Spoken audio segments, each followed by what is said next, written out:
Menteri Luar Negeri Rusia Sergei Lavrov mengatakan Amerika Serikat dan sekutu NATO-nya berperang secara langsung dengan Rusia melalui Ukraina. Sergei Lavrov menjawab pertanyaan seorang jurnalis pada titik mana Amerika terlibat langsung dalam perang melawan Rusia dibandingkan terlibat dalam perang proksi. Anda dapat menyebutnya apapun yang Anda inginkan, tetapi mereka secara langsung berperang dengan kami. Kita bisa menyebut ini perang hibrida, tapi itu tidak mengubah kenyataan, kata Lavrov. Mereka secara efektif terlibat dalam permusuhan dengan kami menggunakan Ukraina sebagai makanan ternak. Menteri Luar Negeri Rusia itu mengatakan Amerika, Inggris, dan banyak negara lainnya berperang melawan Rusia. Perang hibrida adalah perang yang menggunakan strategi militer yang mencakup kombinasi ekonomi, sosial, informasi, diplomatik, perdagangan, ilmiah, dan teknis, dan sebagainya. Menurutnya, Amerika dan negara-negara lain mengirimkan senjata dalam jumlah yang semakin besar ke Ukraina. Sementara satelit militer dan pesawat intelijen dari negara-negara tersebut juga digunakan untuk melawan Rusia. Sergei Lavrov sebelumnya mengatakan Amerika dan sekutu NATO-nya terlibat dalam perang proksi melawan Rusia.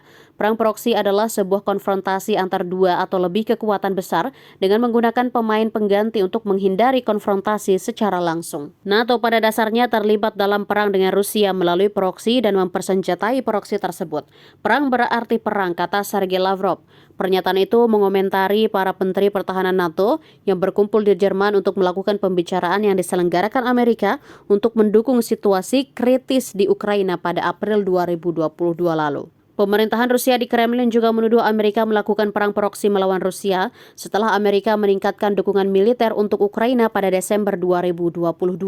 Joe Biden berkomitmen untuk menyediakan peralatan militer senilai 1,8 dolar miliar kepada Ukraina, termasuk sistem pertahanan rudal Patriot yang sangat dicari setelah kunjungan Zelensky ke Amerika pada Desember 2022 lalu. Selain itu, Sergei Lavrov menyalahkan gagalnya kesepakatan gandum di Laut Hitam karena menurutnya Ukraina dan PBB mengingkari janji. Dalam sambutannya setelah pidatonya di Majelis Umum PBB di New York, Sergei Lavrov mengatakan Rusia meninggalkan perjanjian penting tersebut karena menurutnya semua yang dijanjikan kepada Rusia hanyalah tipuan.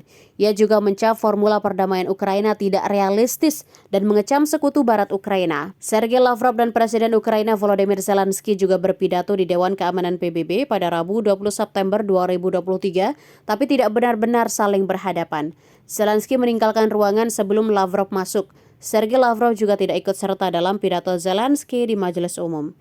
Namun menolak 10 poin rencana perdamaian Presiden Ukraina karena dianggap tidak layak dan tidak realistis dalam konferensi pers setelah pidatonya dikutip dari CNN International. Aku punya urusan sendiri yang harus aku urus, kami tahu apa yang akan dia katakan. Mengapa membuang-buang waktu, kata Menlu Rusia itu menjelaskan ketidakhadirannya. Meskipun demikian, dia mengatakan telah menonton video pernyataan Presiden Ukraina.